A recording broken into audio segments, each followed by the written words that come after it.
সেজদায়ে তাহিয়াত, তাহিয়াত মানে তাজিমি সেজদা, এইটা শিষ্য গুরুকে করতে পারে, ছাত্র তার মাস্টারকে করতে পারে, সন্তান তার মা বাবাকে করতে পারে, বড়জনকে করতে পারে। মাথা লইলেই যদি সেজদা হয়ে যায়, তে তো র লাগাইলেও সেজদা হয়। কি মাথা নিচে দিলে, আর এই যে আগে যে খন্তি দেখাত করতো, যতই করতো গভীর হয় মাথা তত নিচ ভাই যায়, মাটি যে তুলে হাত দিয়া এক সময় যাইতে যাইতে দেখা গেল মাটির সঙ্গে মাথা লাল লাল লাগে গেছে। এইটাও আপনি সেজদা বলবেন? আল্লাহ আল্লাহ সেজদা পায়, আল্লাহ সেজদা পায়। এই যে মানুষের সেজদা দিলে সুবহান রাব্বিল আলা বলতে হয় না, এটা লাগে না। আল্লাহরে দিলে ওইটা লাগে। কালিমাতা নইলে সেজদা হয়ে যায়। ছোট এলাই জালালউদ্দিন খাঁ এটা কথা কইছে, আমি আর কেউ গালাগালি না দেই, জালালউদ্দিন খাঁ এটা কইছে, এইটাই কই। কোনখানে সদিদা করবে জায়গা নাই তোর দুনিয়ায়, মুকরম লইয়া সেজদা দিলে কবুল হবে না দরগায়। এটা জালালউদ্দিন খাঁ কইছে। গানের শেষের কথা কি জানেন? এই 14 ভুবন জুড়িয়া গেল মুকাররম সেজদা দিয়া, জালালে কয় বিচারিয়া বাকি রইল মানুষের পায়। মানুষের সেজদা না কইরা 9 লক্ষ বৎসরের ইবাদত বরবাদ হয়ে গেল। এখনো যারা করে না হেদের ইবাদতটাও তার দোষাই। রাখলাম, আর আর দরকার নেই, দেখি কি কয়।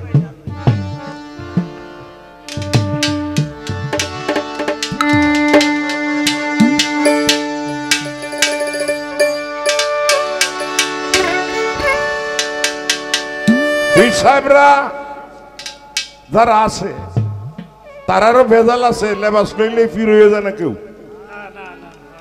হ্যাঁ, লেবাস লইলেই পীর হয়ে যায় না। পীরের কিছু ক্যাটাগরি আছে, কিছু গুণ আছে, এগুলি থাকতে হয়। এগুলি না থাকলে পীর হওয়া যায় না, মুর্শিদ হওয়া যায় না। এবারে মইনুনের দয়াল বাড়ির ভাগ, এটা কামেল মানুষের ভাই। এটা গান করি, মহর্ষি মনমোহন দত্ত গান করছে, আমি সেই আমার গুরু পাঠে দাঁড়াইয়া এটি গান করব।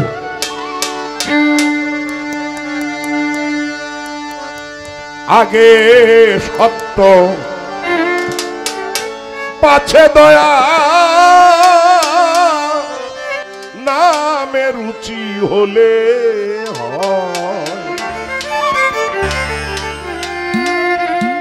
সাধু হওয়া সামান্য তো নয়,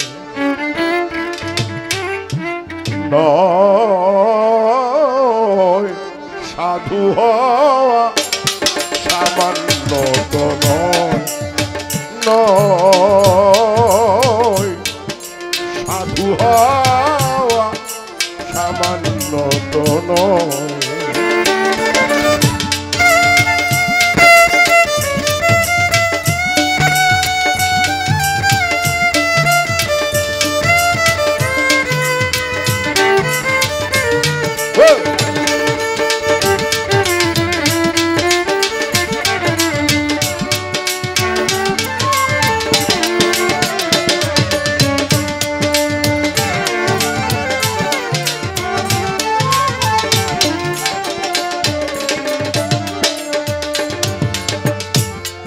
ভাবে চাই মরম করা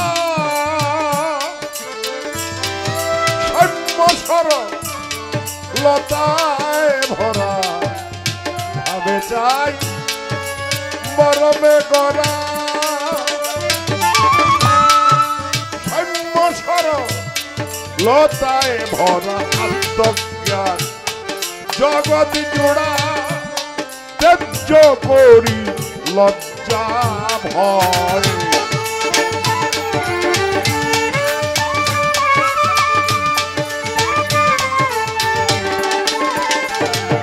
আরে আত্মজ্ঞান জগতে জোড়া ত্যায্য করি লজ্জা ভয় সাধু হওয়া সামান্য তো নয় সাধু হওয়া সামান্য তো নয়।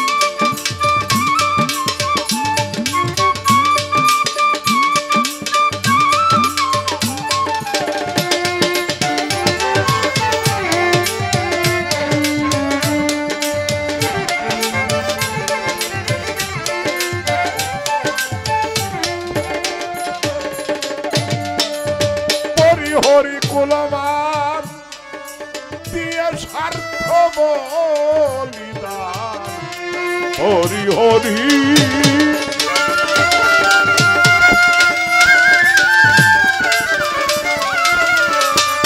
দিয়ে স্বার্থ বলিদান পরয় উপকারে প্রাণ উৎসর্গ করিতে হয়।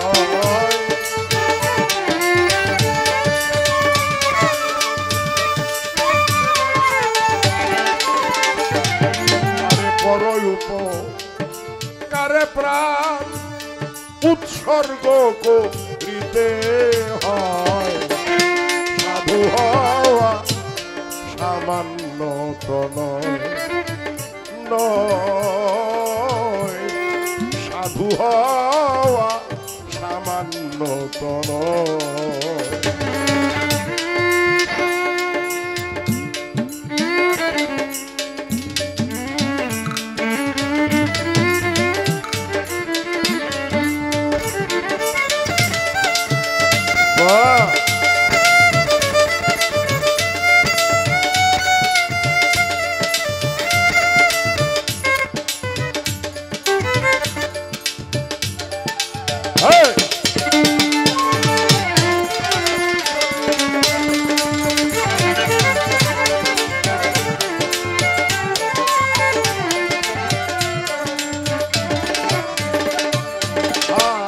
স্বার্থ শূন্য সরলতা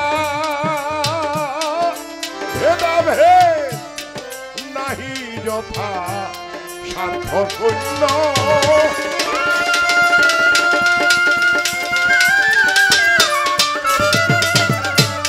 ভেদাভেদ নাহি যথা সাধক মনু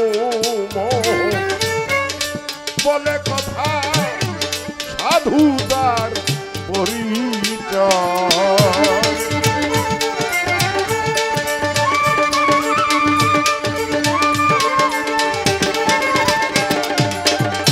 মনমোহন বলে কথা সাধুতার পরিচয় সাধু হওয়া সামান্য তো নয় আগে সত্য পাছে দয়া নামে রুচি হলে হয় সাধু হওয়া সামান্য তো নয় সাধু হওয়া সামান্য তো নয়। প্রথম যেদিন মাজার ভাঙা হলো যতগুলি পীর সাহেবের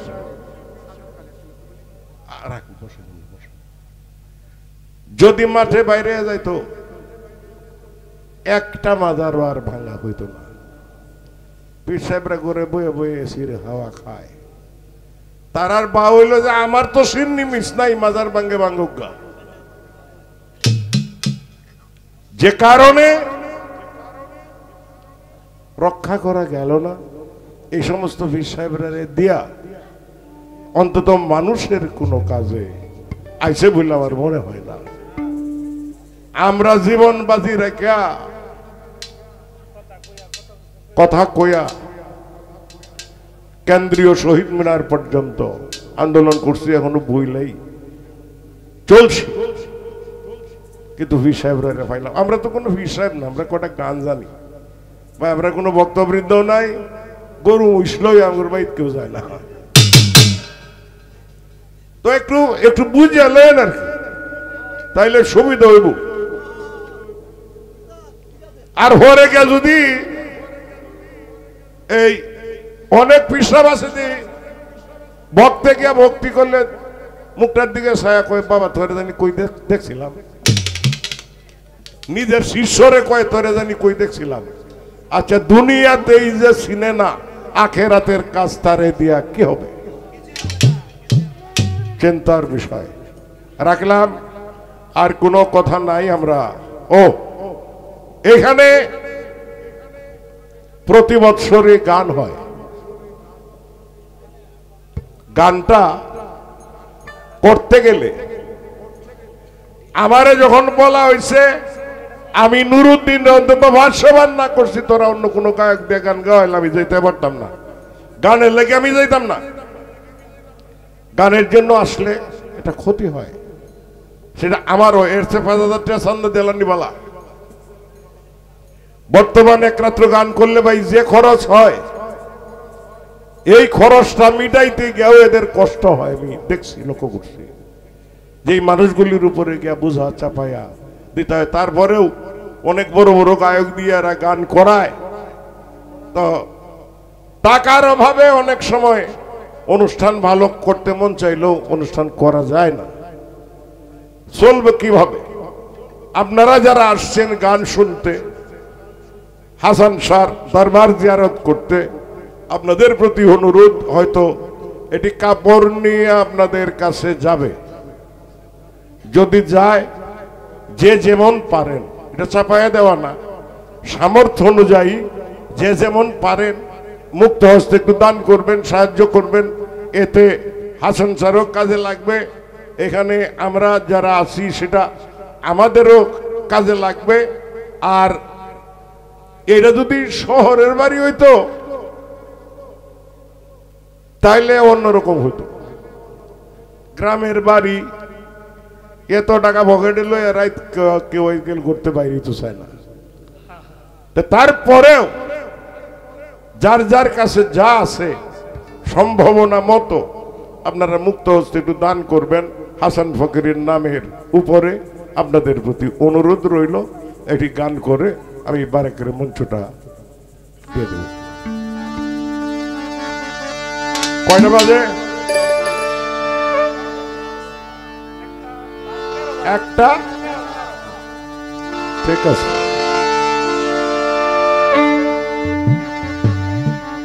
আমরা এটা কথা কই, প্রথম গানটা নিয়ে যাই, দ্বিতীয় গানটা নিয়ে আপত্তি করেন না। রাইতে একটা বাজে প্রথম গানটা আমি গুরু হয়ে গাবো, দ্বিতীয় গানটার ওইদিকে থাকবে না, পরে মন যা চায় এটা শুনো।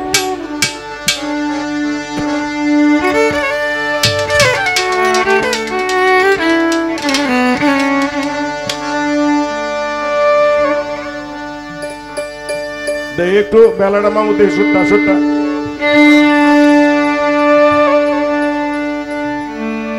আমি যারে ভালোবাসি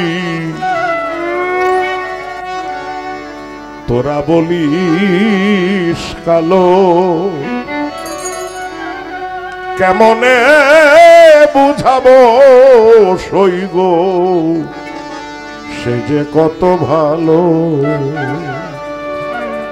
আমি কেমনে বুঝাবো সইগ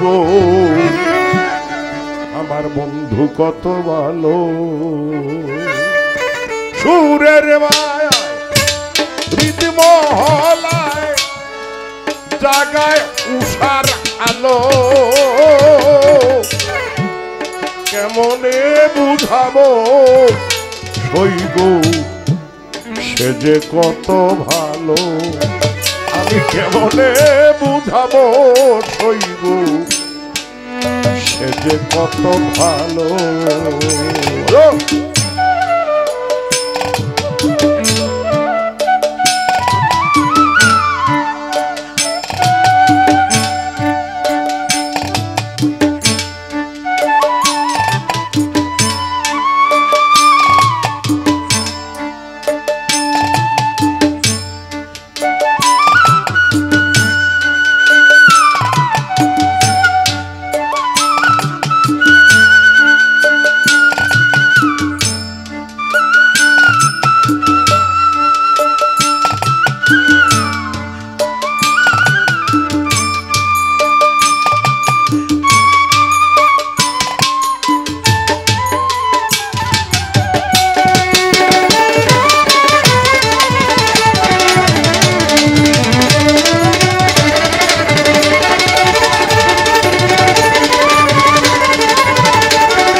প্রথম যেদিন দেখা হলো মনে নাই সেই তিথি, প্রাণের মাঝে আজও জাগে তার ভালোবাসার স্মৃতি। প্রথম যেদিন দেখা হলো মনে নাই সেই তিথি, প্রাণের মাঝে আজও জাগে তার ভালোবাসার স্মৃতি। আমায় শিখাইয়াম দূর প্রীতি সকলি ভুলালো,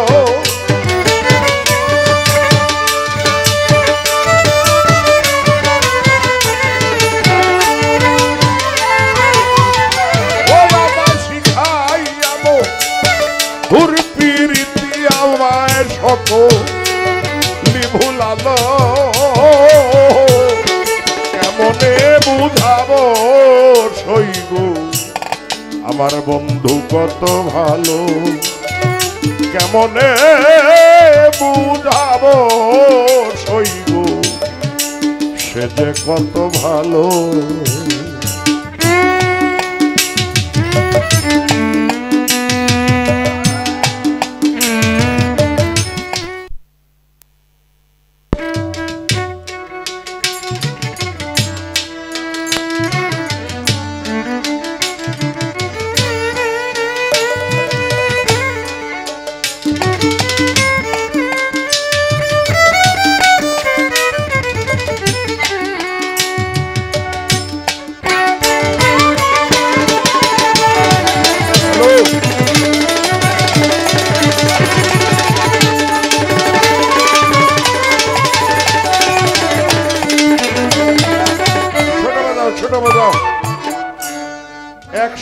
একশো মন দুধ নষ্ট করে দেওয়ার জন্য এক ফোঁটা গোসল নাই যথেষ্ট।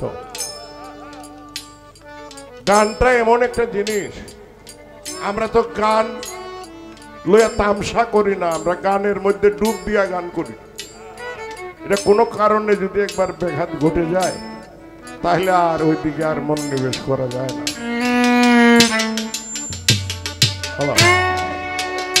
চপল চৌকার মধুর হাসি দোলা জাগায় প্রাণে,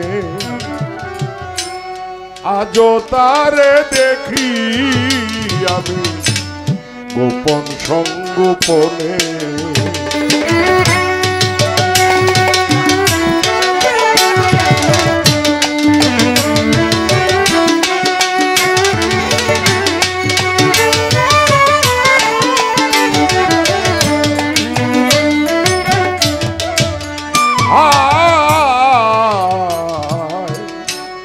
চপল চৌকার মধুর হাসি তোলা জাগায় প্রাণে,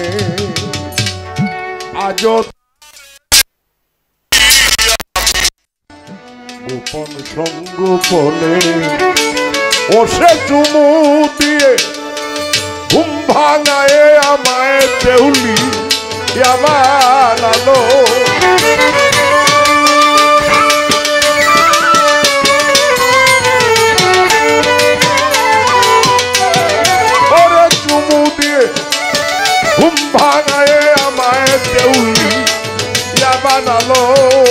আমায় দেউলি বানালো কেমনে বুঝাবো সইব বন্ধু কত ভালো কেমনে বুঝাবো সইব বন্ধু কত ভালো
গো সেদিন হতে আপন যারা তারা হলো পর প্রাণবন্ধু আসার পথের মাঝে আমি বাঁধলাম বাসর ঘর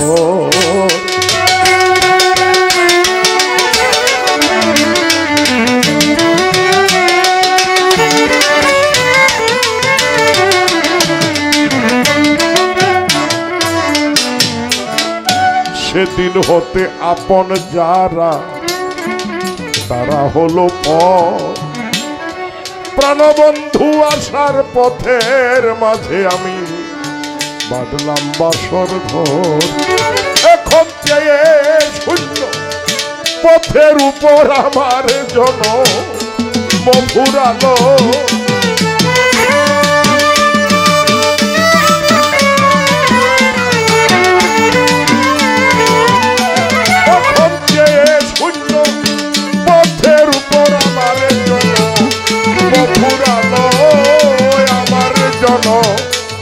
ফুরালো কেমনে বুঝাবো সইব সে যে কত ভালো আমি কেমনে বুঝাবো সইব আমার বন্ধু কত ভালো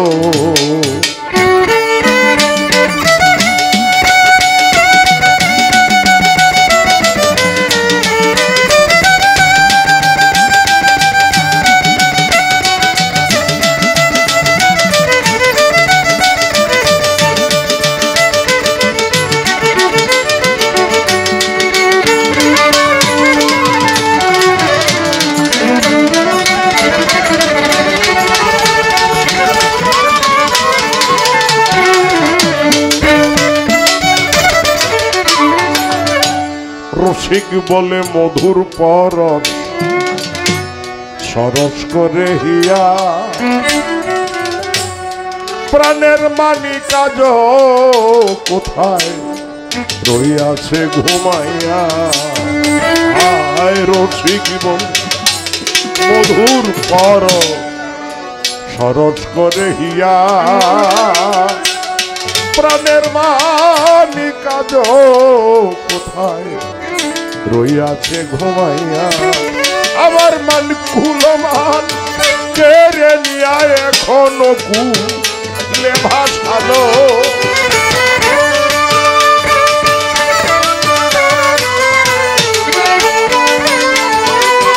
আমার মান কুলমান সকল নিয়া এখনো কুলে ভাসালো কেমনে বুঝাবো সইব সে যে কত ভালো আমি যারে ভালোবাসি তোরা বলিস কালো কেমনে বুঝাবো সইব কেমনে বুঝাবো সইব কেমনে বুঝাবো সইব আমার বন্ধু কত ভালো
ভালোবেসে সুখী হতে বলো কে না চায়, রাধা সুখী হয়েছিল পেয়ে সে মোরা।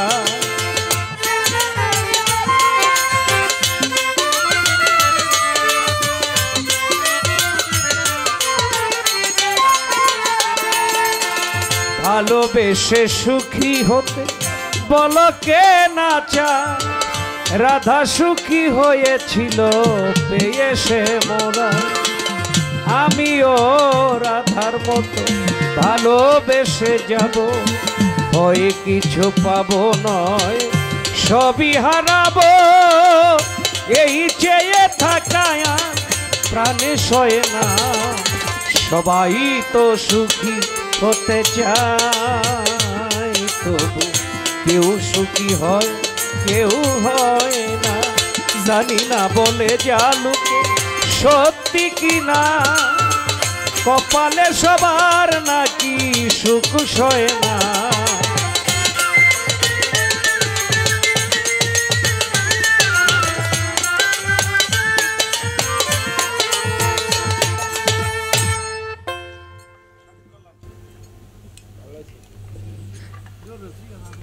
যা জিজ্ঞাসা ছিল দয়ালের কাছে জানার জন্য চমৎকার ভাবে কথাগুলো মীমাংসা করলেন। বর্তমান যে প্রেক্ষাপট তা নিয়েও মূল্যবান কিছু আলোচনা রাখলেন। বুঝি নাই কি বলছেন আবার কোন আজ্ঞা না বলছি, একটু আজ্ঞা করবেন না, তার বলা ঠিক আছে। আজ্ঞা করেন মানে আরো শক্ত করে দরবার করতেছে, মানে আজ্ঞা মানে আরো উপর থেকে। ঠিক আছে ইনশাল্লাহ।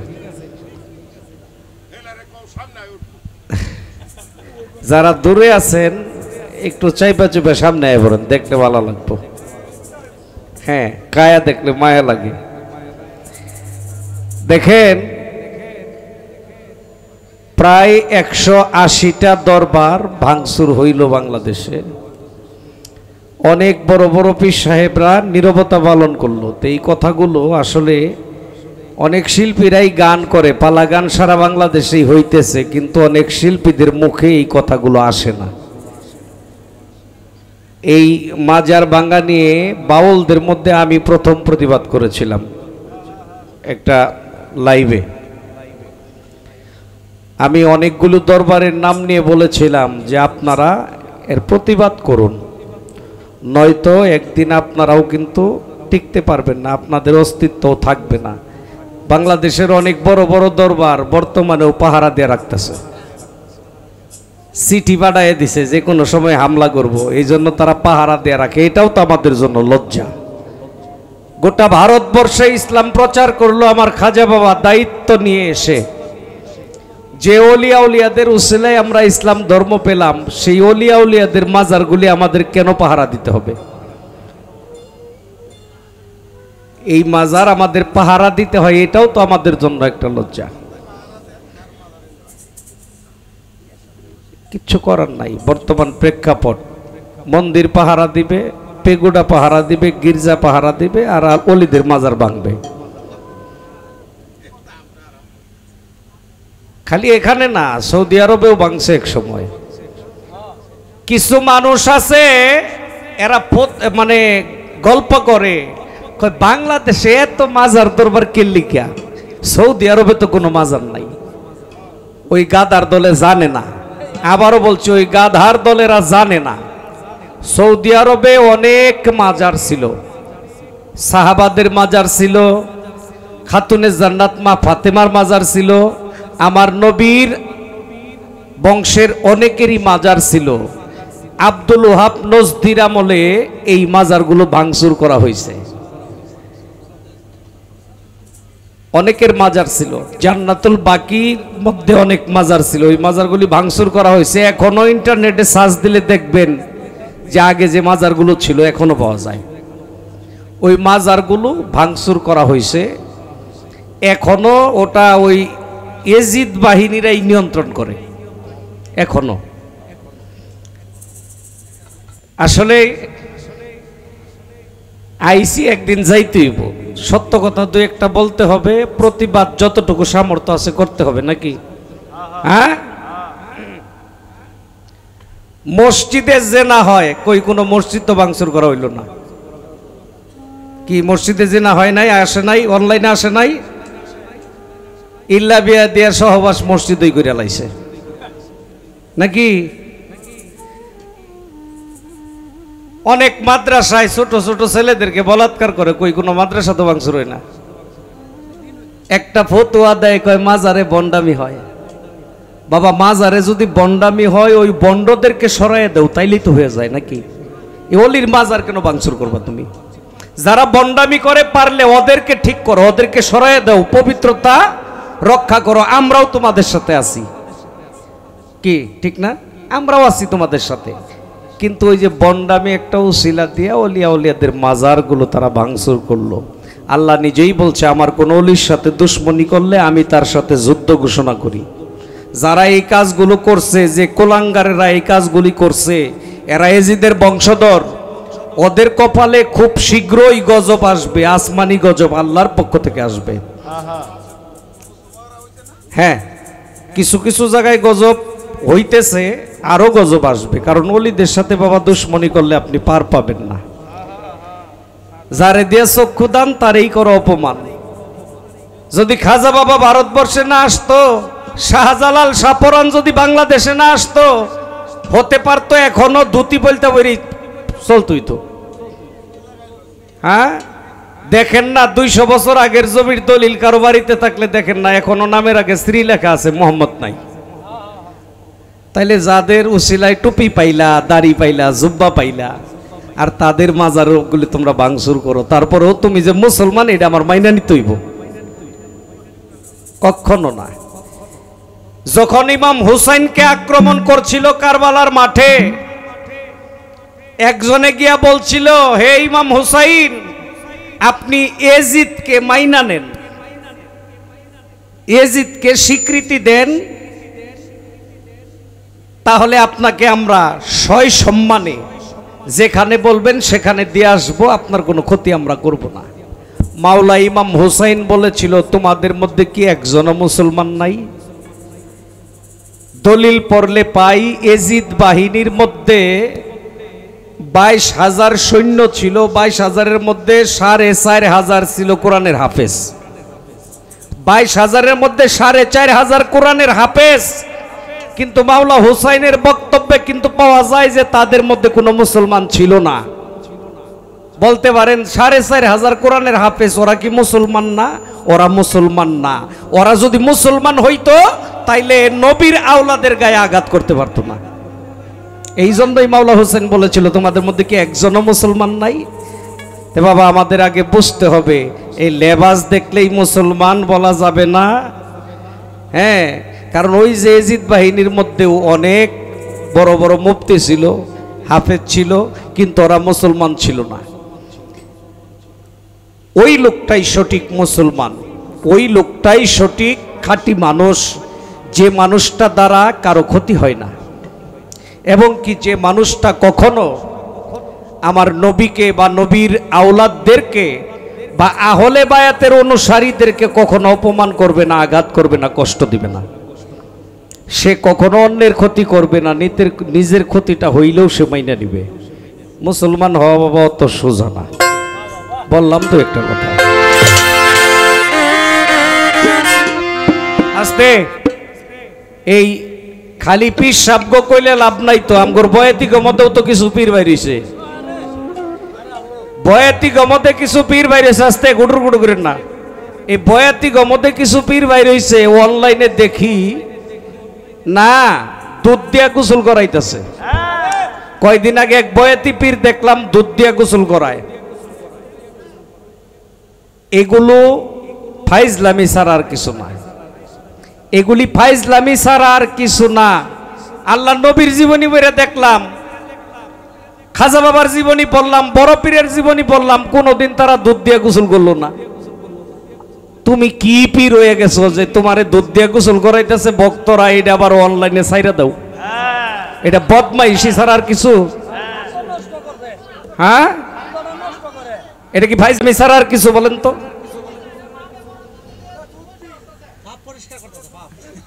কি এমন পাপ করছে তারে দুধ দিয়ে গোসল করার লাগে? আরে পাপি কি দুধ দিয়ে গোসল করলে নিষ্পাপ হইব?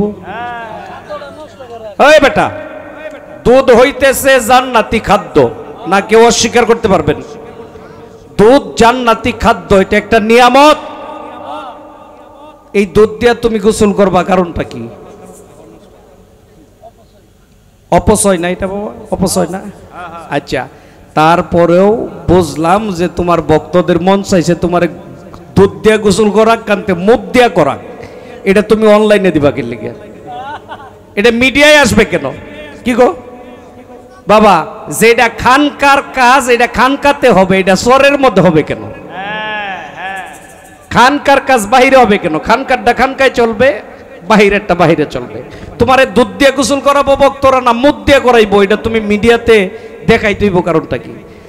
আবার কিছু ডিজিটাল পীর বাইরেছে, বাইরে চকি বিছায়া হাজার হাজার মানুষের সামনে, মানে যেন বাংলাদেশের মানুষের দেখে পীর হইছে, প্রকাশ্যে অনলাইনে গিয়া মরিদ করাইতেছে নারী পুরুষ একসাথে। হ্যাঁ, কেন? আবার কয়দিন আগে দেখি এক পীরের গোসল করায়া, মানে নারী পুরুষ সম্মিলিত ভক্তরা গোসল করায়া তারে আবার 10-12 জনে কুলো করে নিতেছে। এটা ল্যাংড় হয়ে গেছে তো, মানে পঙ্গু হয়ে গেছে, ও হাঁটতে পারে না। গোসল করায়া আবার তাহলে কুলে করে নিয়ে আসনের দিকে নিয়ে যাইতেছে। হেও আবার পীর। হ্যাঁ, হেও আবার পীর। আমরা তো জানি একটা মানুষ অচল হয়ে গেলে এটারে কয়েকজনের দৈরা বাইন্দা নিয়ন লাগে এক জায়গায়। কি আসলে কি বলবো রে বাবা, এই সমস্ত কিছু কাজের জন্য, এই সমস্ত কিছু কাজের জন্য অনেক বাউল শিল্পী, অনেক বয়েতিরাও কিন্তু প্রশ্নের সম্মুখীন হইতেছে। কি হয় না? আমরা পালা গান করি, আমাদেরকে জিজ্ঞাসা করে যারা সচেতন মানুষ, কিরে ভাই আপনাদের মধ্যে পীর হয়, এটা ঠিক আছে জানি, কিন্তু এইটা কি শুরু হয়েছে? আমি কই ভাই কি আর বলবো, শুরু হয়ে গেছে এরকম। অহন যে এই কাজগুলি করতেছে ও মনে করতেছে এটি করাই মনে হয় ভালো, কিন্তু তারে যে মানুষে বিভিন্ন কিছু বলতেছে এই দিকগুলো সে লক্ষ্য দিতেছে না, লক্ষ্য করতেছে না, তবে এগুলো ভালো না।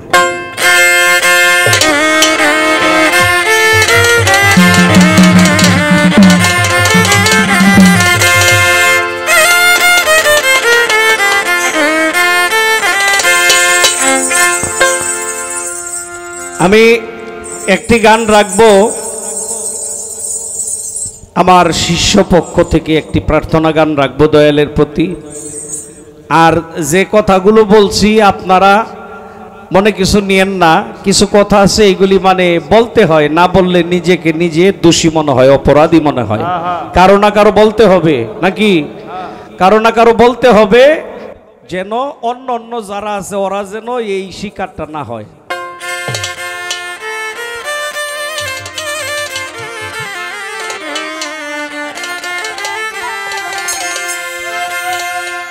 কবে আমার তরে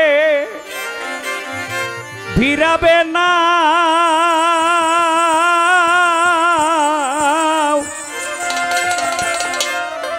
তুমি ধীরে ধীরে বাইয়া রে,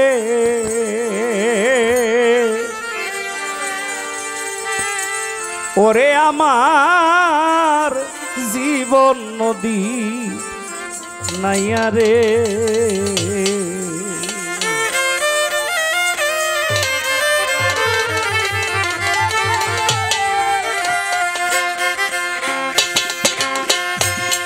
কবে আমার তবে ফিরাবে না,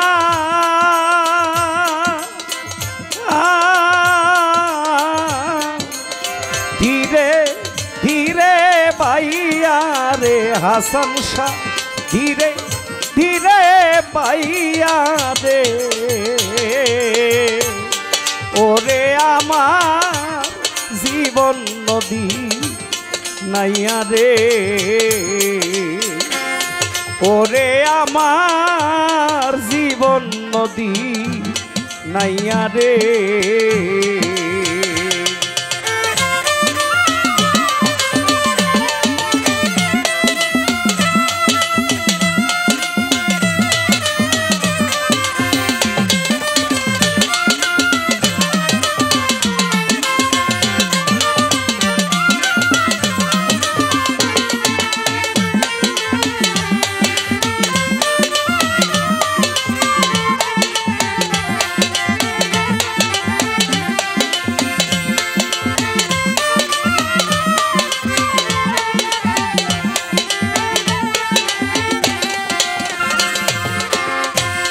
বের হয়েছি সেই না ভুরে রে ও দয়াল, বের হয়েছি আমি সেই না ভুরে রে,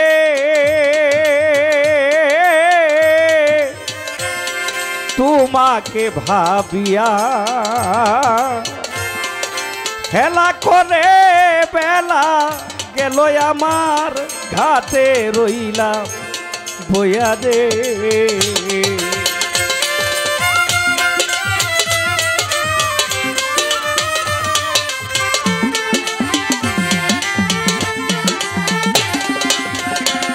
বের হয়েছি ওই না ভুরে রে দয়াল, তোমাকে ভাবিয়া হেলা করে বেলা গেল আমার তোমাকে ভুলিয়া রে। এখন পার ঘাটাতে কান্দি বইয়া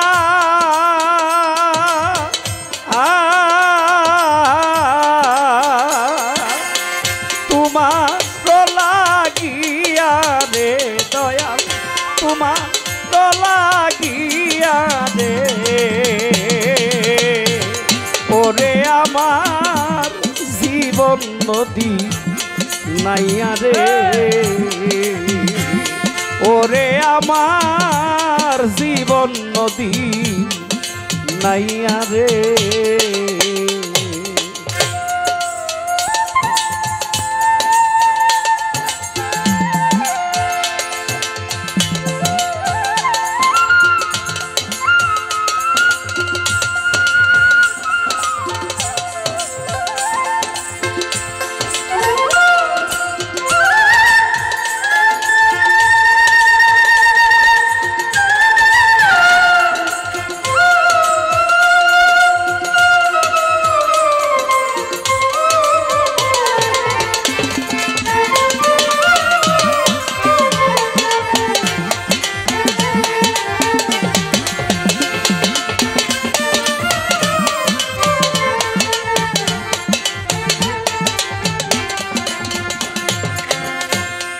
ষোলো আনা চালান লইয়া রে দয়াল আমি করেছি কারবার, জমা শূন্য খরচ বেশি হইয়াছে আমার রে।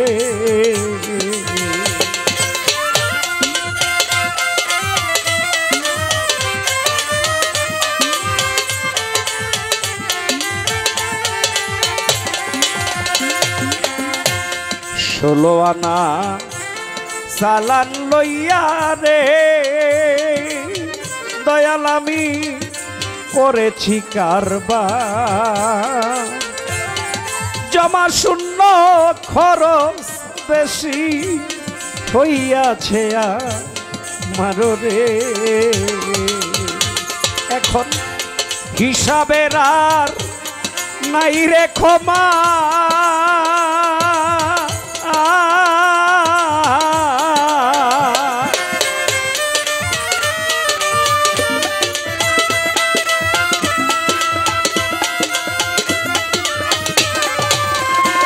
হিসাবের আর নাই রে ক্ষমা, সবকে সে হারাইয়া রে দয়াল, সব গেছে হারাইয়া রে, ওরে আমার জীবন নদী নাইয়া রে,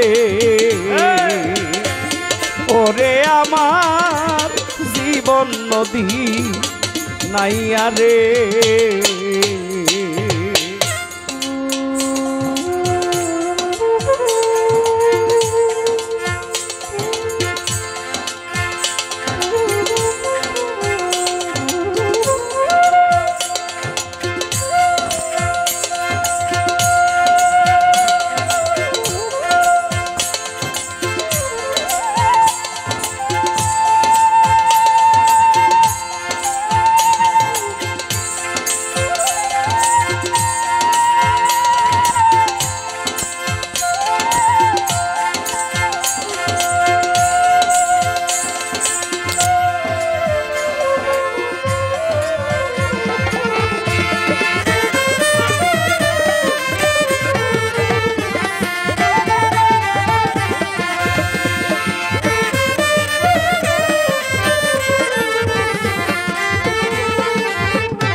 সঙ্গের সাথী আমার যারা ছিল রে, ও দয়া সব গেছে ছাড়িয়া, একা একা কান্দি আমি সকল হারাইয়া রে।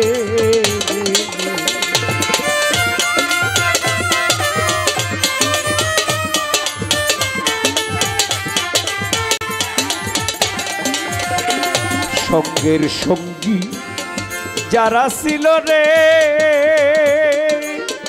দয়াল সব গেছে ছাড়িয়া, একা একা কান্দি বসে সকল হারাইয়া রে। পাগল বিজয় বলে অদম জেনে,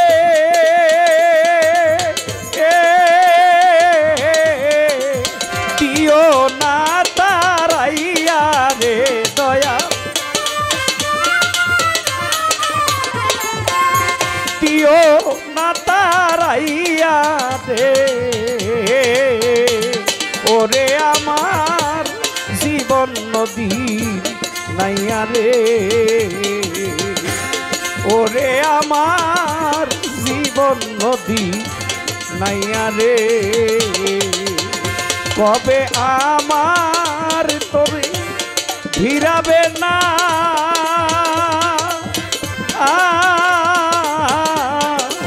শত ধীরে বাইয়া দে, ধীরে ধীরে বাইয়া দে,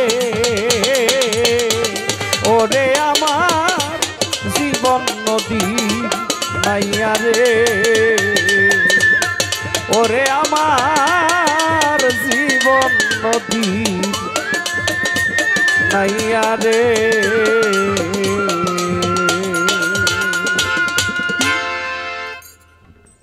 আমি যাইতে চাই আমার দয়ালের দিকে, কিন্তু আমার ভিতরে যে 6টা রিপু এরা আমারে সব সময় কুমন্ত্রণা দেয় খালি উল্টা দিকে যাইতে। আমি যাইবার চাই সোজা রাস্তায়, আমারে নিয়ে যায় জঙ্গলের দিকে। প্রত্যেকটা মানুষের মধ্যে ষড়রিপু, এই 6টা রিপুকে যে বশ করতে পারে না সে কখনো সঠিক রাস্তা পায় না। কাম, ক্রোধ, লোভ, মোহ, মায়া, মত, মাৎসর্য। আমার খুব সহজভাবে দয়ালের কাছে একটু জানার দরকার, আমি কোন কর্ম করলে আমি আপনাকে পাবো। কি এর চাইতে সহজ তো আর কোনো কথা নাই। ওই কোন সাধন ভোজন কেমনে করা লাগবো, কয়দিন উব্ধ হয়ে থাহন লাগবো, কয়দিন সোজা হয়ে থাহন লাগবো, এইগুলি নিয়ম কানুন মান্য যে আমি আপনারে পাবো এই সামর্থ্য আমার নাই। কি গুরু কর্ম কইরা গুরুকে হাসিল করা অত সোজা না, যদি গুরু দয়া না করে। আমি কি কর্ম করলে এই ষড়রিপু আমার কোনো ক্ষতি করতে পারবে না, আমি কি কর্ম করলে আমার এই ষড়রিপু কন্ট্রোল হয়ে যাবে, এরপরে শুধু আমি আপনাকেই দেখব, আপনাকেই ভাবব। এক কথায় আমার দয়াল ছাড়া যেন আর কোনো কিছু আমার অন্তরে না আসে। এর করণীয় কি? জীবনী বইরা দেখছি বিভিন্ন অলিয়া উলিয়াগণ বিভিন্নভাবে এই রিপুগুলোকে কন্ট্রোল করছে।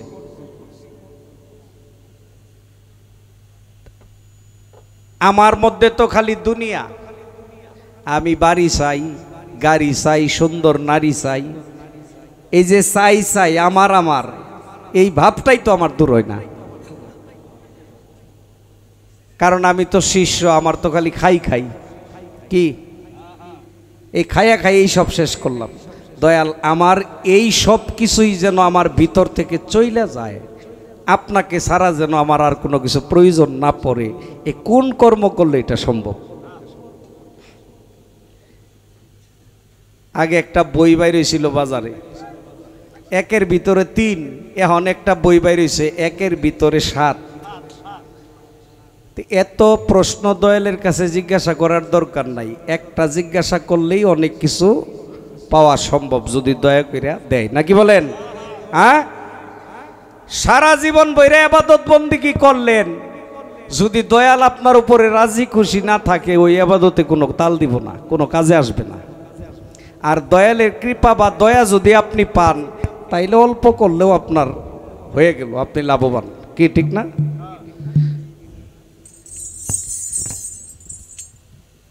অলিয়া উলিয়াদের জীবনী পড়লে পাওয়া যায় এক জামানার সোহাব্বত 1000 বছরের ইবাদত। এক জামানা মানে একটা চোখের পলক পরিমাণে সময় যদি কোনো অলিয়া উলিয়ার সান্নিধ্যে কেউ থাকে, এইটুকের মধ্যে যে পরিমাণে ইবাদত হয় 1000 বছর ইবাদত করলে ওইটা সমান হয় না। তাইলে আল্লাহর অলিদেরকে আল্লাহ কত পাওয়ার দিয়ে দিছে, যাদের মোহাব্বতে সোহাব্বতে থাকলে এত পরিমাণে লাভবান হওয়া যায়। তাইলে আমরা যেন ওই মোহাব্বতে ওই সোহাব্বতে থাকতে পারি। দয়াল জালালউদ্দিন রুমি বলছে, মাওলানা জালালউদ্দিন রুমি বলছে, তুমি তোমার মালিকের প্রেমে কুরবানি হয়ে যাও, দেখবা সমস্ত সৃষ্টি তোমার প্রেমে কুরবানি। মাওলা আলী কারিমুল্লাহ বলছে যে তোমরা রিজিকের পিছনে না দৌড়াইয়া রিজিকের মালিকের পিছনে দৌড়াও, দেখবে রিজিক তোমার পিছনে দৌড়াইতেছে। তাইলে অল্পতেই অনেক কিছু পাওয়া যায়, আমরা যেন ওই কর্মগুলি করতে পারি। এক কথায় দয়াল আমি কি করলে আপনাকে লাভ করতে পারবো, আমার আর কিছু প্রয়োজন নাই।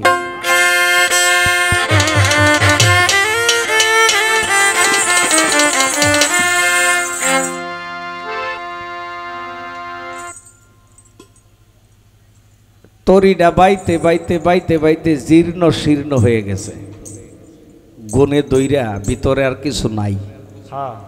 এটা যে কোন সময় ভাঙ্গা পইরা যাইব ঠিক নাই।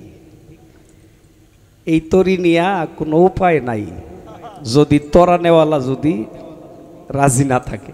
কি বাবা, হ্যাঁ, আমাদের এই তরি ঠিক রাখতে গেলে তরানেওয়ালার প্রয়োজন। ওই তরানেওয়ালাই হইতেছে গুরু, তরানেওয়ালাই হইতেছে মুর্শিদ।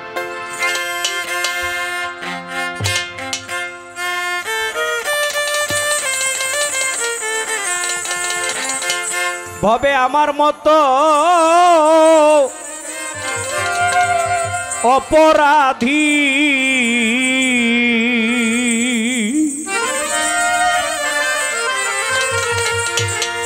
পাবে না জগৎ ভরি,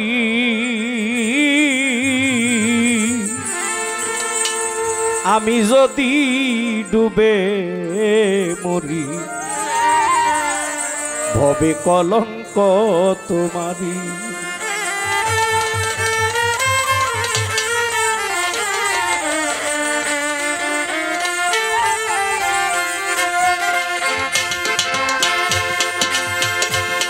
তোমার নামে ভাসাইলাম আমার দেহ তরি, আমি যদি ডুবে মরি কলঙ্ক তোমারি। ও দয়াল আমি যদি ডুবে মরি কলঙ্ক তোমারি।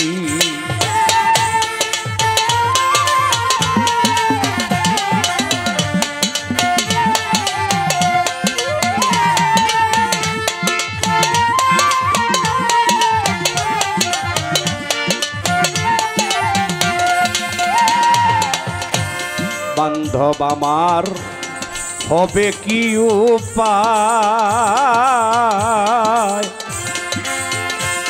তুমি যদি দাও তারাইয়া কার ছায়ায় দাঁড়াই।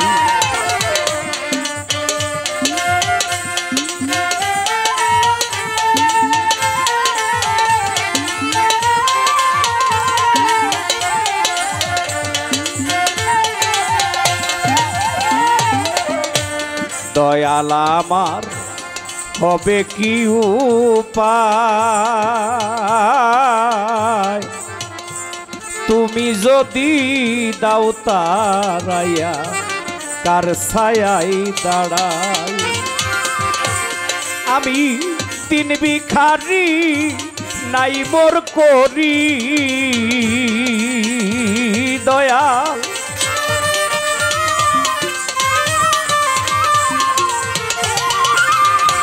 তিন ভিখারি নাই মোর করি, কেমনে যাব তোরি। আমি যদি ডুবে মরি কলঙ্ক তোমারি। ও দয়া আমি যদি ডুবে মরি কলঙ্ক তোমারি।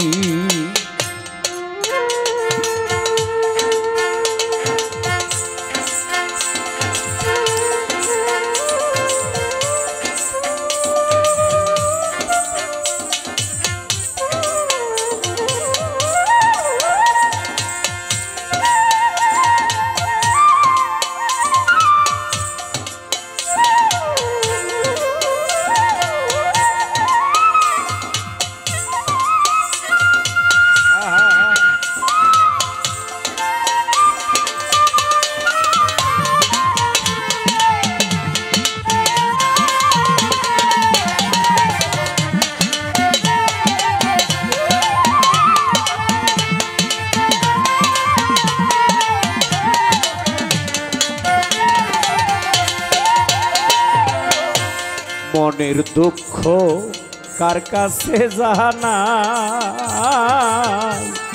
দুঃখ নিয়া যার কাছে যাই সেও দুঃখ দেয়।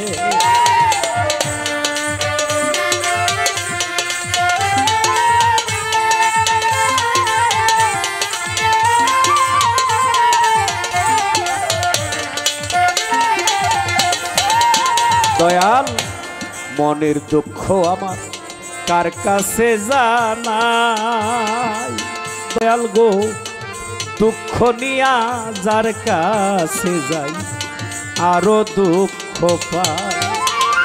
আমার যে কি হবে গতি, দয়াল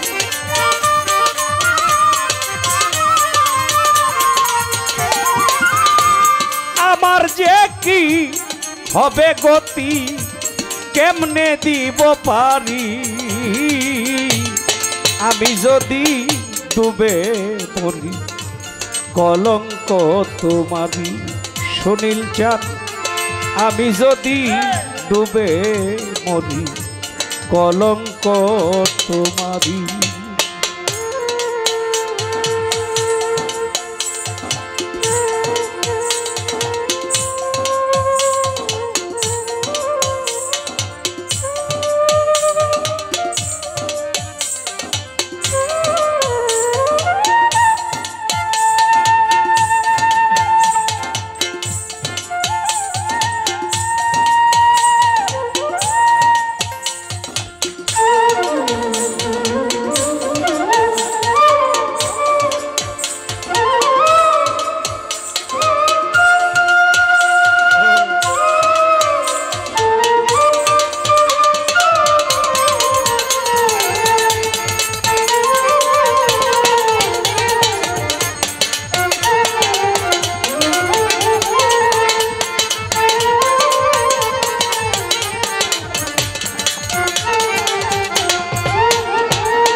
দিনে দিনে ফুরাইল দিন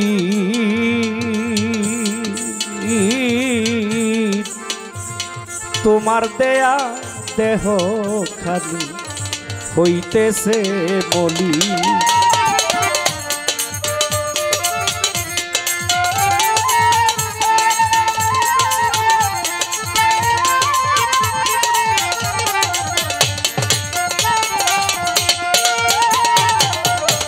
দিনে দিনে আমার ফুরাইল দিন দয়াল গো দিনে দিনে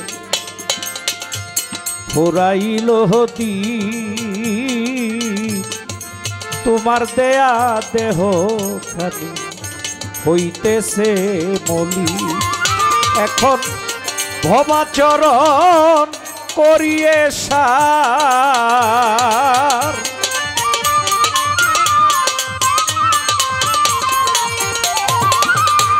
ভবাচরণ করিয়ে সার অসীম রইল পড়ি আমি যদি ডুবে মরি কলঙ্ক তোমারি দয়াল আমি যদি ডুবে মরি কলঙ্ক তোমারি তোমার নামে ভাসাইলাম আমার দেহ তরি আমি যদি ডুবে মরি কলঙ্ক তোমারি সুনীল চাঁদ আমি যদি ডুবে মরি ভবে কলঙ্ক তোমারি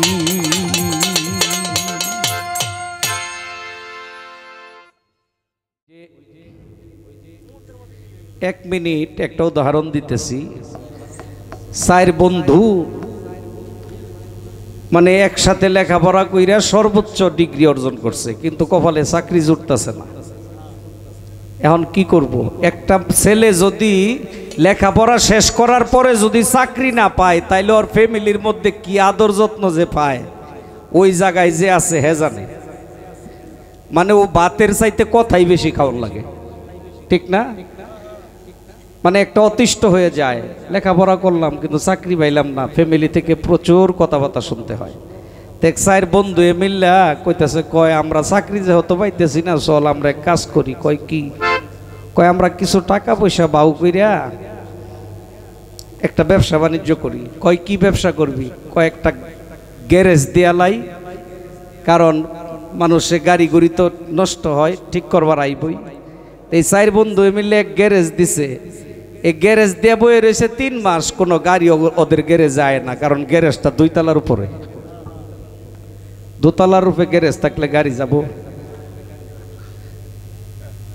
3 মাস পরে কইতেছে কয় গাড়ির গ্যারেজ তো চলে না এখন করার কি কয় ব্যবসা বদলাই কয় কি ব্যবসা কয়েকটা প্রাইভেট কার কিনে এটাতে ভাড়া মারবো প্রাইভেট কার একটা কিনা গাড়ির স্ট্যান্ডে যায়া বয়ে রয়েছে প্রায় 1 মাস একটা যাত্রীও মানে ওদের গাড়ির কথা কয় না যে কোনো দিকে যাইব নাকি এর কারণ ওই 4 বন্ধুই গাড়ির মধ্যে বয়ে থাকে যাত্রী গেলে মনে করে হেরাই মনে হয় যাত্রী এখন কয় গ্যারেজ দিলাম চললো না গাড়ি কিনলাম তাও চলে না এই গাড়ি আর রাইতেই কি করবো যাই এই গাড়ি দিয়া বান্দরবন যাই বেড়াইতে আর হেনু বেড়াইবার যায় বান্দরবন পাহাড় থেকে এটা ফেলাই দেব গেছে বান্দরবন 4 বন্ধু মিল্লা ঘুরে ফিরে কিছুদিন বেড়াইয়া কয় যা গাড়িটা ফেলাই দিয়েছে যাইগা যে পাহাড়ে গাড়ি তুলছে ওখান থেকে গাড়ি ছাইরা দিলে গাড়ি আর খুঁজে পাওয়া যাইত না এখন গাড়ি উপরে তুললে এই যে ধাক্কায় 7 দিন ধাক্কাইছে কিন্তু গাড়ি ফেলাইতে পারে না কারণ 2 বন্ধু সামনে দিয়ে ঠেলে আর 2টা পিছন দিয়ে ঠেলে তা আমি এইরম শিষ্য আসলে কোনো কিছুর মধ্যেই লাভবান হইতে পারি না শিষ্যের জীবন ধন্য যদি তার গুরু তার প্রতি সদয় থাকে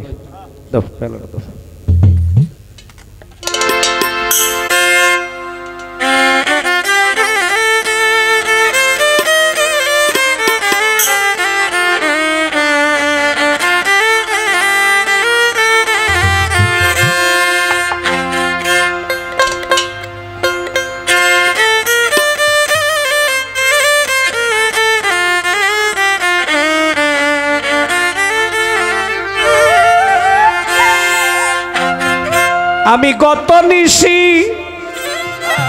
ঘুমেরই ঘরে দেখিয়াছি দুঃস্বপন আমার সেন বুঝি আর নাই রে বৃন্দাবন।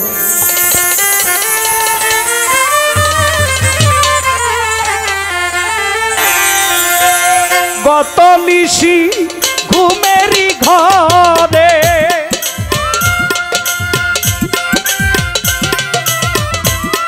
গত নিশি ঘুমেরই ঘরে দেখিয়াছি দুঃস্বপন আমার সে বুঝিয়ার নাই রে বৃন্দাবন। আমার সে বুঝিয়ার নাই রে বৃন্দাবন।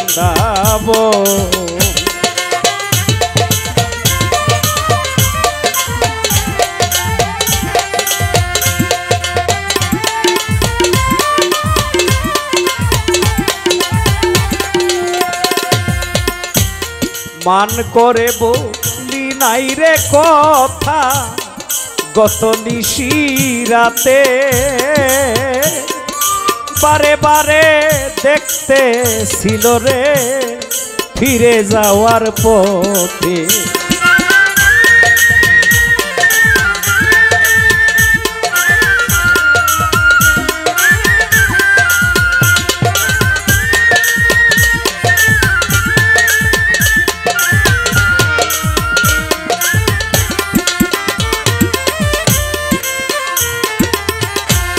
মান করে বলি নাই রে কথা গত নিশি রাতে বারে বারে দেখতে ছিল ফিরে যাওয়ার পথে। মন ভুলানো বাঁশি হাতে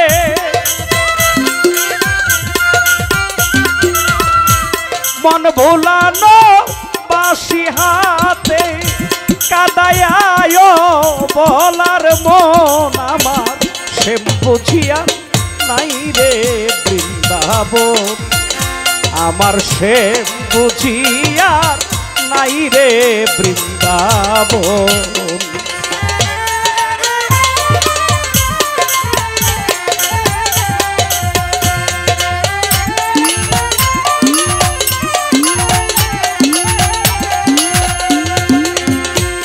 কোলের যত গৌরদিনী শুনলে শ্যামের বাসি ঘর ছাড়িয়া চুপি চুপি হইতো বনবাসী।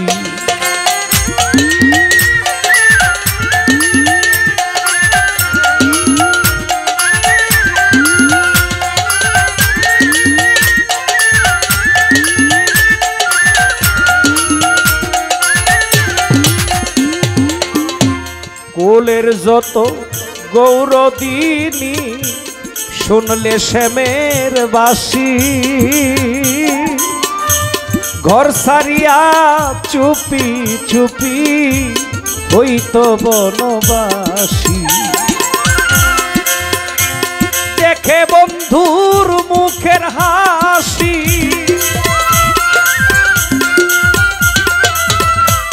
দেখে বন্ধুর মুখের হাসি পাগল হইতো ত্রিভুবন আমার সে বুঝিয়ার নাই রে বৃন্দাবন।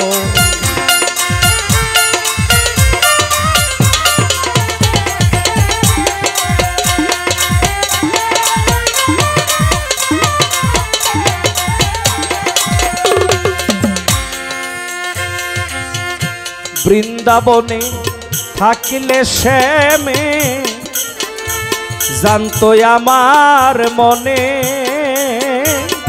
দিবানিশি ওই রূপ খানি ভাসিত নয়নে।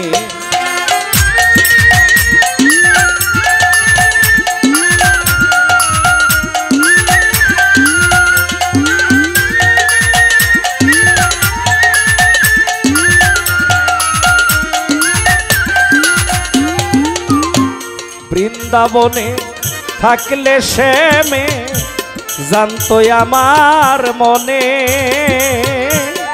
দিবানিশি ওই রূপ খানি ভাসিত নয়নে পাগল করা বাঁশির টানে পাগল করা বাঁশির টানে জ্বালাই তো আমায় সর্বক্ষণ আমার সে বুঝিয়ার নাই রে বৃন্দাবন আমার সে বুঝিয়ার নাই রে বৃন্দাবন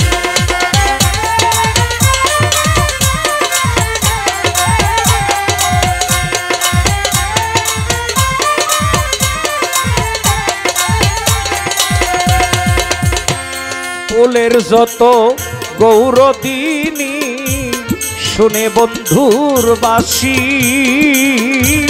ঘর সারিয়া চুপি চুপি হইত বনবাসী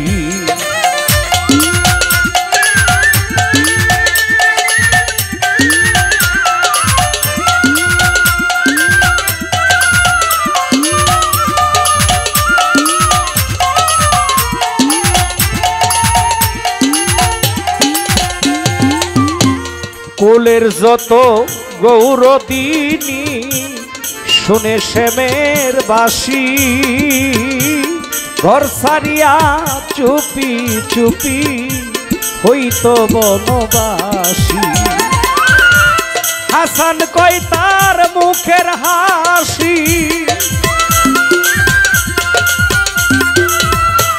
হাসান কয় তার মুখের হাসি পাগল করছে ত্রিভুবন আমার শ্যাম বুঝিয়ার নাই রে বৃন্দাবন আমার শ্যাম বুঝিয়ার নাই রে বৃন্দাবন গত নিশি ঘুমের ঘরে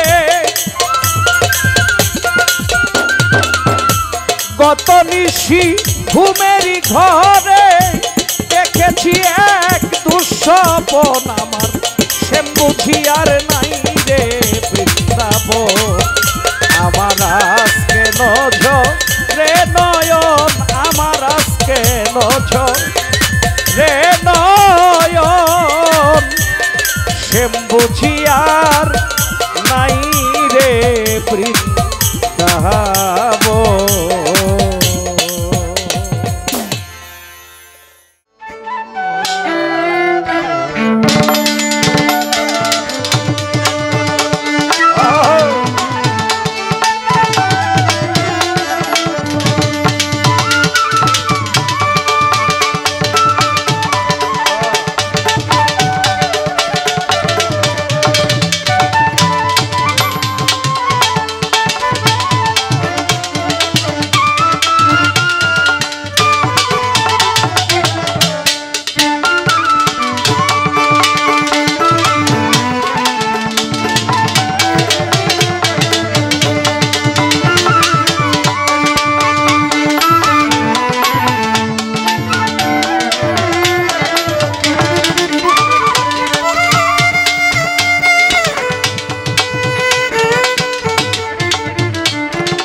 আস্তে আজকাল দুধ দিয়ে গোসল করায় ফিসাবরা এটা কোন মাসের কামটা ভাই এটা বৈশাখ মাসের দিন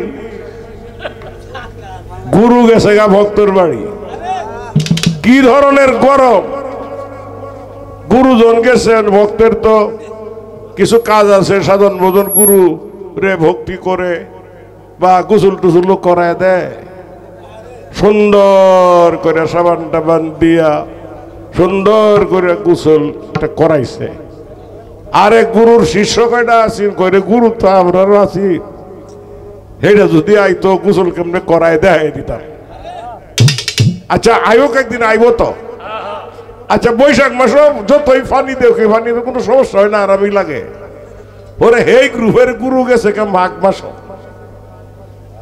কয় এই যে গুরু আইছে গোসল কেমনে করায় এটা দেখাই দি।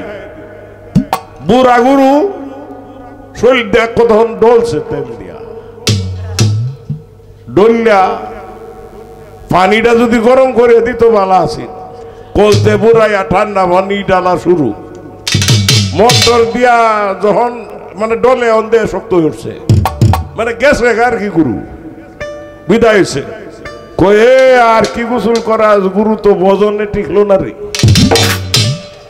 এই দুধটা যদি মাঘ মাস কেউ ডালতো, এ আর দুধের নাম লইল না জীবনে।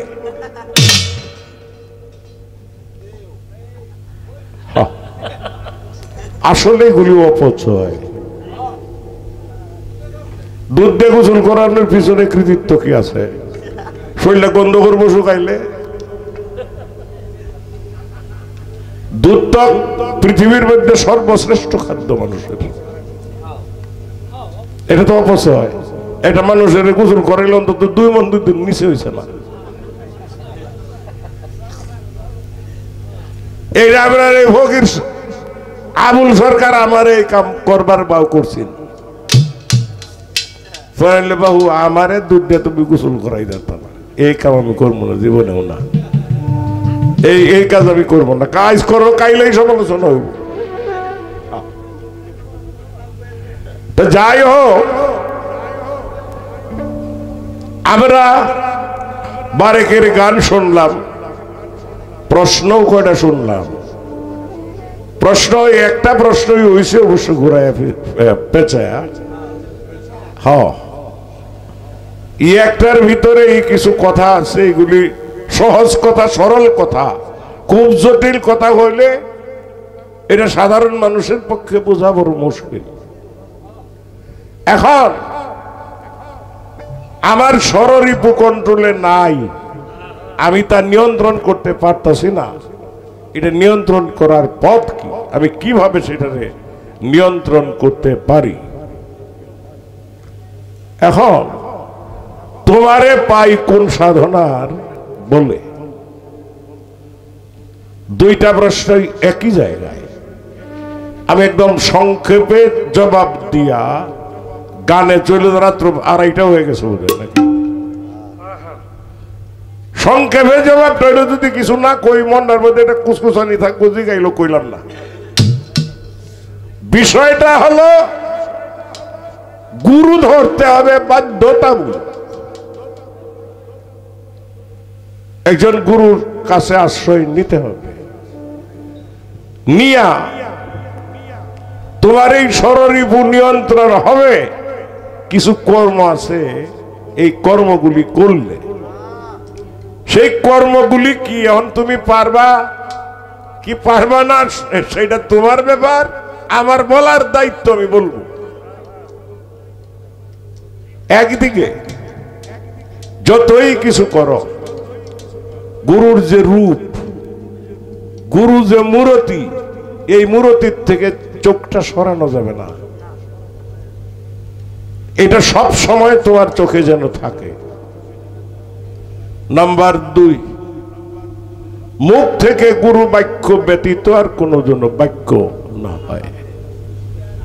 3 নম্বর, তোমার কর্ণের দ্বারা, তোমার শ্রবণ শক্তির দ্বারা গুরু নাম ব্যতীত অন্য কোন নাম যেন তোমার কর্ণে আর প্রবেশ না করে, এর একটা কৌশল অবলম্বন করতে হবে। 4 নম্বর, তোমার হৃদয়, মানে যেটা কল্প বলা হয়, এই কল্পের ভিতর থেকে যেন গুরু নামটা তোমার না সরে। এই 4টা জায়গা নিয়ন্ত্রণ হয়ে গেলে গুরু তোমার হয়ে যাবে। এই 4টা জায়গা যদি কন্ট্রোল করো তাহলে এটা হয়ে যাবে।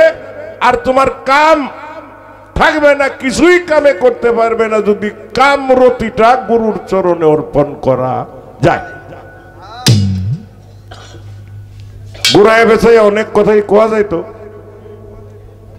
ওইদিকে আর গেলাম না, সময় কম, শেষ করে দিলাম। সারা রাত টেবরা খালি আমারে দেয় ফেসাল ভালাইলা, কামটা হয়েছে কেলে জানেন, গুরু শিষ্য গানটা এরকমই হয় একতরফা ভাবে, শুধু গুরু হয়েছে গান করে তার এই ফেসাল পারতে হয়, জবাব দিতে হয়। আমি হইরেছি হই ফালার মধ্যে, এইদিকে তো আর আমার কিছু কোয়ার পাও নাই, কি কইতাম।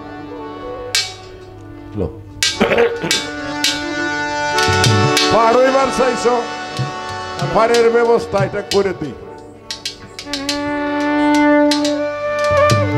ওরে মাসুল বিনা পার করবে না, পার ঘাটে পারের নাই আয়, পারের তরি পারে বান্ধা যাবি যদি ছোটে আয়, পারের তরি পারে বান্ধা যাবি যদি ছোটে আয়। মাসুল বিনা পার করবে না, মাসুল বিনা পার করবে না, পার ঘাটে পারের নাই আয়, পারের তরি পারে বান্ধা যাবি যদি ছোটে আয়, পারের তরি পারে বান্ধা যাবি যদি ছোটে আয়।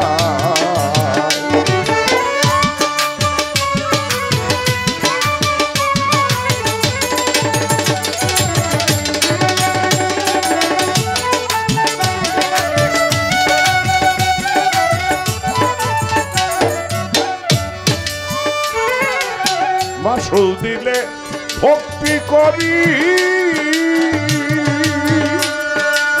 পার করে দে তাড়াতাড়ি, হায় রে মাসুল দিলে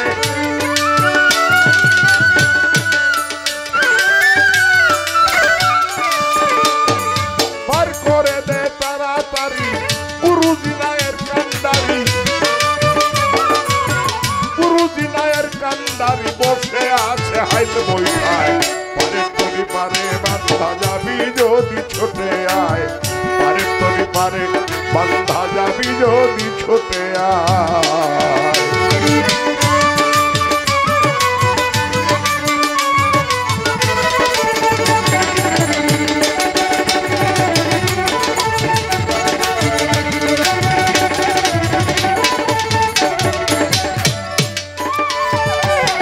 বাহাত্তর বৎসরের পারি,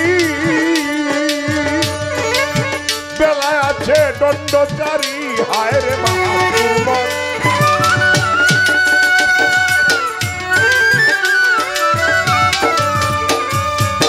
বেলায় আছে দণ্ডচারী, তুমি পেটে বান্ধ বৈঠার তরি, পেটে বান্ধ বৈঠার তরি, ছয়জন দাঁড়িদার মান্দায়, পারের তরি পারে বান্ধা যাবি যদি ছোটে আয়, পারের তরি পারে বান্ধা যাবি যদি ছোটে আয়।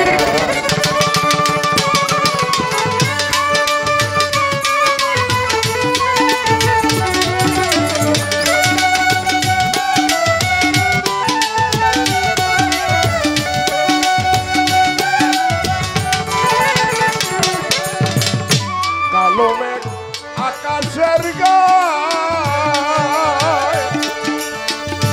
উঠেছে ভব দরিয়ায়, আয় রে কালো মেঘ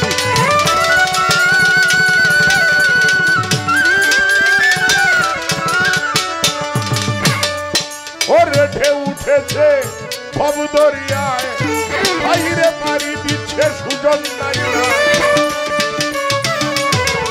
পাড়ি দিচ্ছে সুজন নাই আয়, ঢেউ কেটে উজানে যায়, পারের তরি পারে বান্ধা যাবি যদি ছোটে আয়, পারের তরি পারে বান্ধা যাবি যদি ছোটে আয়।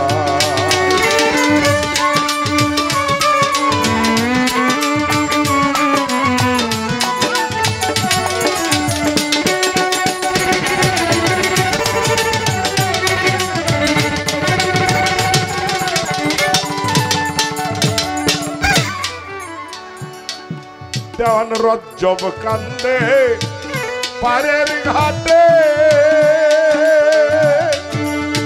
ভক্তি মাসুল নাই তার মুঠে, দেওয়ান রজ্জব কান্দে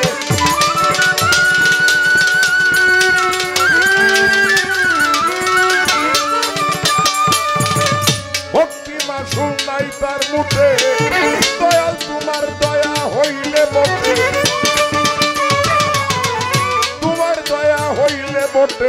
তুলিয়া দিও নৌকায় পারের তরি পারে বান্ধা যাবি যদি ছোটে আয় মাসুল বিনা পার করবে না পার ঘাটে পারে নাই পারের তরি পারে বান্ধা যাবি যদি ছোটে আয় পারের তরি পারে বান্ধা যাবি যদি ছোটে আয় পারের তরি পারে বান্ধা যাবি যদি ছোটে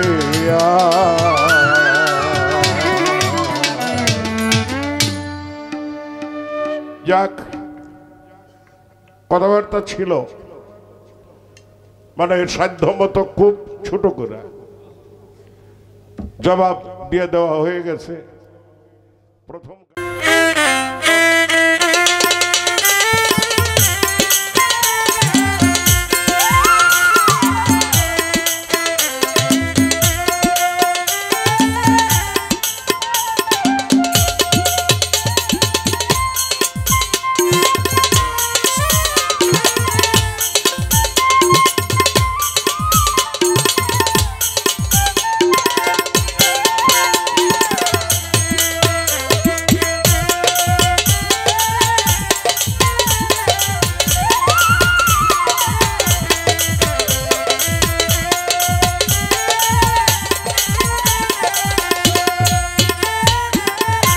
স্মৃতিটুকু জেগে আছে বেদনা দিতে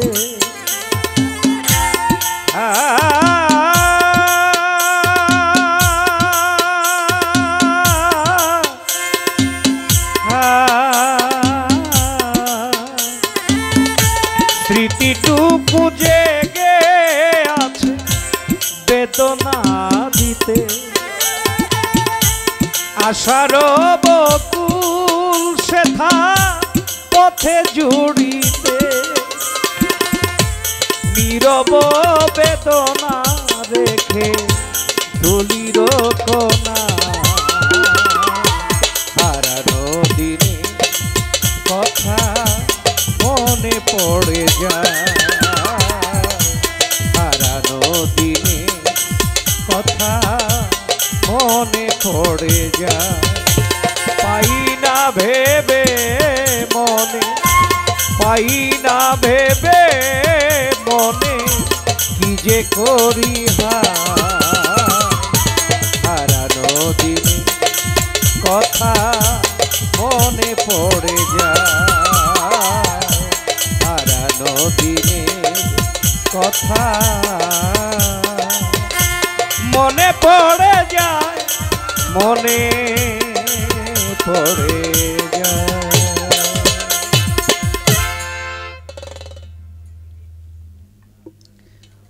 অনেক চমৎকার গান শুনলাম যা কথা ছিল সুন্দর মীমাংসা পেলাম আর কোনো কথা নাই যে সময়টুকু আছে আমরা গানে গানে কাটিয়ে দেব সময় বেশি নাই প্রায় 3টা বাজেই গেছে এখন আর দূরে যাব না আমাদের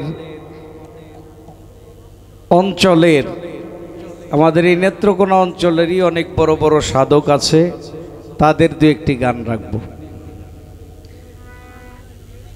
যেহেতু সাধক উকিল মুন্সি সাধক চান মিয়া কবি রশিদ উদ্দিন মিরাজ আলী কবি জালাল উদ্দিন খা আসলে ওনাদের সন্তান সন্ততিরা কেউ গান গায় না এখন আমরাই তাদের উত্তরসূরি যেহেতু আমরাই তাদের গানগুলো করি আর সাধকের গান গাইলে যে শিল্পীগুলি সাধকের গান করে ওই সাধকের কিছু ফায়েজ হইলেও তার উপরে আসে এর একটা উদাহরণ আমি যদি সব সময় আপনার গুণগান করি আর আপনি যদি এটা জানেন অবশ্যই আপনার অন্তর থেকে দোয়া আমার উপরে আসবে তাইলে আমি যদি সাধকের গান করি ওই সাধকের দয়া অবশ্যই আসবে আর যাদের নাম বললাম এরা কিন্তু কেউ অসাধক না এরা এমনই সাধক কোন দিন কিভাবে যাইব আগেই বলে গেছে যে বিদায়ের সংবাদ আগাম বইলা যায় ওই মানুষটা যে কামেল এতে কোনো সন্দেহ থাকে না।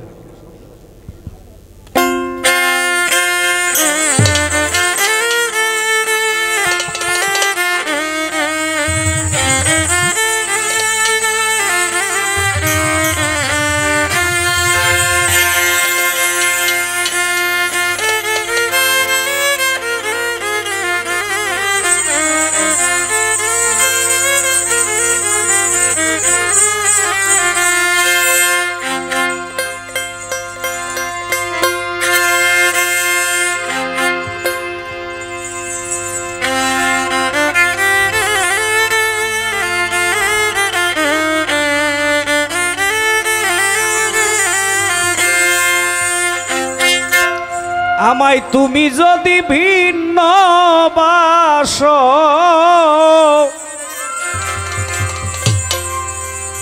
আমি তরে কই না পর বন্ধু, আমি তরে কই না পর অপরাধী হইলে আমি তো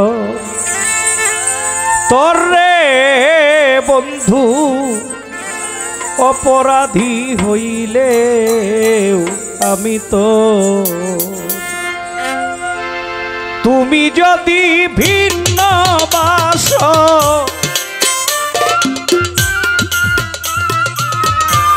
তুমি যদি ভিন্ন বাসো, আমি তরে কই না পর দয়া, আমি তরে কই না পর অপরাধী হইলে আমি তো তরে হাসানসা অপরাধী হইলে আমি তো।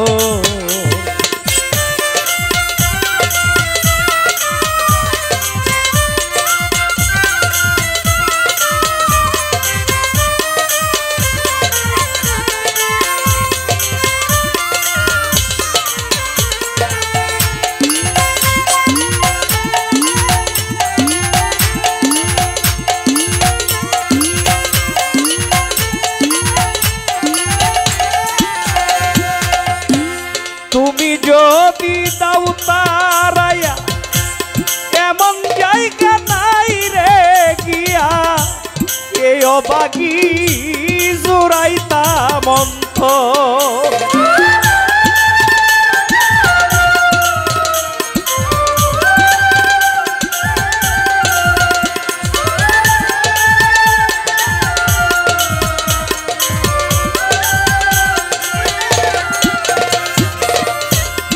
তুমি যদি দাও তারাইয়া, এমন জায়গা নাই রে গিয়া এই অভাগী জুড়াইতা মন্ত। আমি তোর পীড়িতের মরা,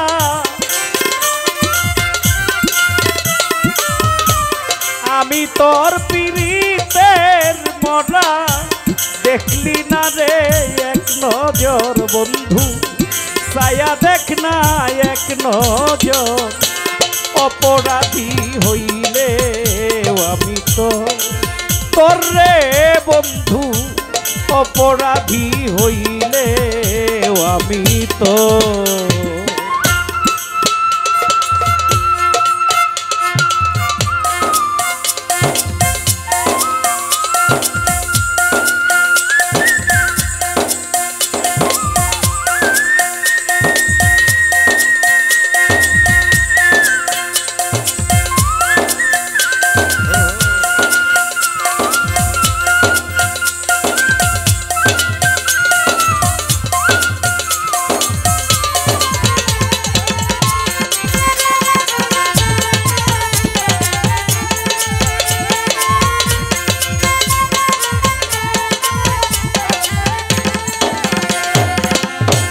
রাজা হইয়া প্রজার বুকে দাও হে দুঃখ দেখুক লোকে, তোমার কি নাই কলঙ্কের হৃদয়।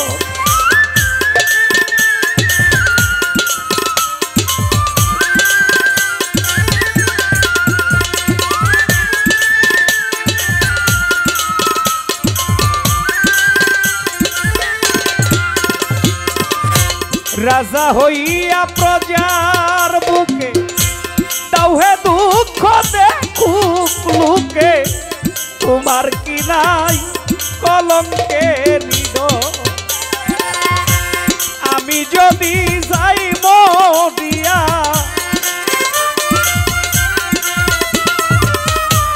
দাসী যদি যাই মরিয়া কে তোমায় করবে আদর বন্ধু কে তোমায় করবে আদর অপরাধী হইলে আমি তো তোর রে বন্ধু অপরাধী হইলে আমি তো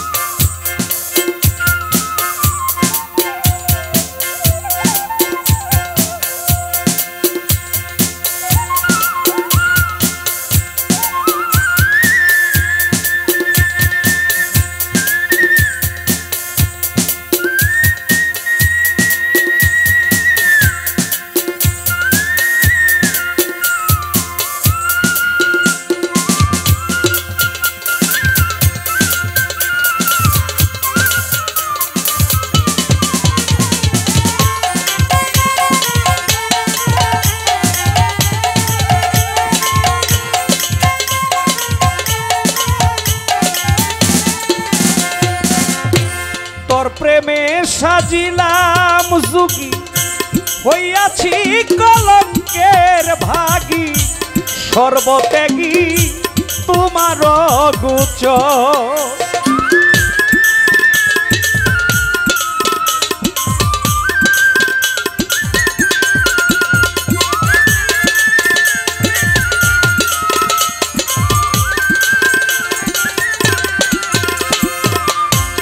তোর প্রেমে সাজিলাম যুগী হইয়াছি কলঙ্কের ভাগী সর্বত্যাগী তোমার গোচর প্যারি সান কই দিও দেখা প্যারি সান কই দিও দেখা যেদিন হইবে রোজ হাসর বন্ধু যেদিন হইবে রোজ হাসর অপরাধী হইলে আমি তো তোর রে বন্ধু অপরাধী হইলে আমি তো তুমি যদি ভিন্ন বাস তুমি যদি ভিন্ন বাস আমি তোরে কই না পর বন্ধু আমি তোরে কই না পর অপরাধী হইলে আমি তো তোরে বন্ধু অপরাধী হইলে আমি তো